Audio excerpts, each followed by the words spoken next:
नमस्कार और आप देख रहे हैं न्यूज गंगा। मैं हूं आपके साथ निशा भारद्वाज, जहां हम आपके लिए लेकर आते हैं देश और दुनिया की सबसे ताजा तरीन और दिलचस्प खबरें। तो चलिए बिना वक्त गवाए शुरू करते हैं आज शाम 4 बजे तक की सबसे बड़ी खबरें।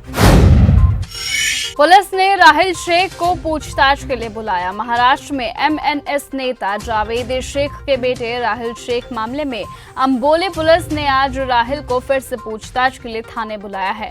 अंबोली पुलिस ने राहिल से पूछताछ कर उसकी गाड़ी को पहले ही अपने कब्जे में ले लिया है।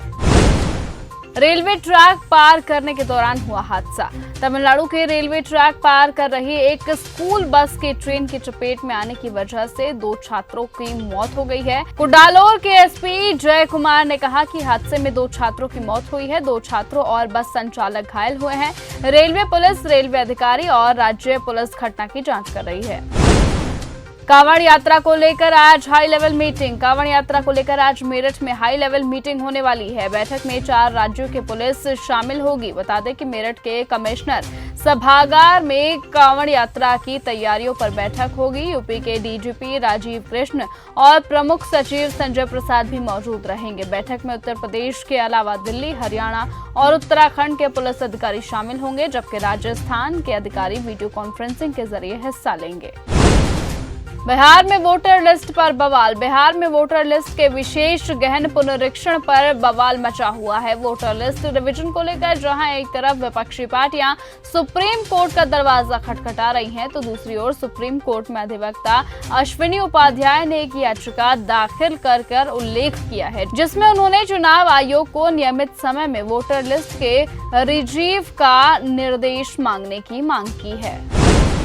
दम है तो फिल्म इंडस्ट्री को मुंबई से निकालो। महाराष्ट्र में इस समय भाषा को लेकर विवाद छिड़ा हुआ है। इस बीच मराठी भाषा को लेकर हाल ही में शिवसेना यूबीटी के प्रमुख उद्धव ठाकरे और मनसे प्रमुख राज ठाकरे एक साथ आए। दोनों भाई पूरे 20 साल बाद मराठी भाषा के लिए एक ही मंच पर दिखाई दिए। इस बीच अब समाजवादी पार्टी के सांसद राजीव राय ने ठाकरे भाइयों पर निशाना साधा और कहा कि अगर दम है तो फिल्म इंडस्ट्री को मुंबई से निकाल कर दिखाओ।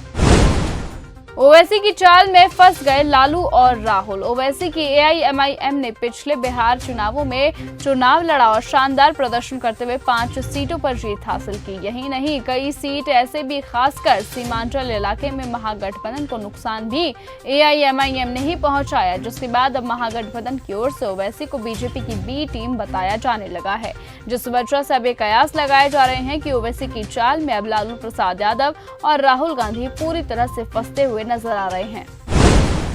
छांगूर बाबा के सहयोगी की बिल्डिंग का अवैध हिस्सा गिराया गया। उत्तर प्रदेश के बलरामपुर में छांगूर बाबा के सहयोगी नवीन रोहरा की बिल्डिंग का कुछ हिस्सा ही अवैध बताया जा रहा है, जिसे 3 जेसीबी द्वारा गिराया गया है। इसी दौरान वहां पर भारी पुलिस बल तैनात की गई है।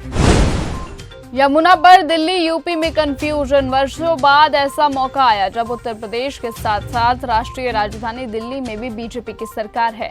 दोनों राज्यों में एक ही पार्टी की सरकार होने के कारण लोगों की उम्मीद बढ़ गई है। जनता को लगने लगा है कि अधिकारों को लेकर पूर्व में जो सरकारें लड़ती थी वो दूर हो जाएंगी। बहुत हद तक ये दूर भी हुआ है, लेकिन अधिकारियों की बात करें तो उसमें अधिकारियों को लेकर आज भी भ्रम की स्थिति बनी हुई है, जिसका खुलासा खुद सीएम रेखा गुप्ता द्वारा यमुना नदी पर सीएम योगी आदित्यनाथ को लिखे लेटर के बाद हुआ है।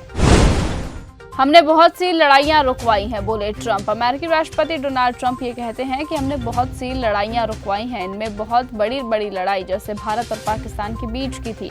हमने व्यापार के मुद्दे पर उसे रोका है। हम भारत और पाकिस्तान के साथ काम कर रहे हैं। हमने कहा था कि अगर आप लड़ने वाले हैं तो हम आपके साथ बिल्कुल भी काम नहीं करेंगे। वो शायद परमाणु हथियार बनाने की स्थिति में थे।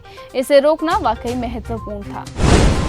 प्रधानमंत्री मोदी का ब्राजीलिया में जोरदार स्वागत। विदेश मंत्री के प्रवक्ता रणधीर जायसवाल ने ट्वीट किया, प्रधानमंत्री नरेंद्र मोदी ब्राजील की राजकीय यात्रा पर राजधानी ब्राजीलिया पहुंचे। आगमन पर हवाई अड्डे पर ब्राजील के रक्षा मंत्री जोस मोसियो ने उनका गर्मजोशी से स्वागत किया। पारंपरिक ब्राजीलियाई सांगा रेगे प्रदर्शन द्वारा स्वागत को सुखद संगीतमय बनाया गया।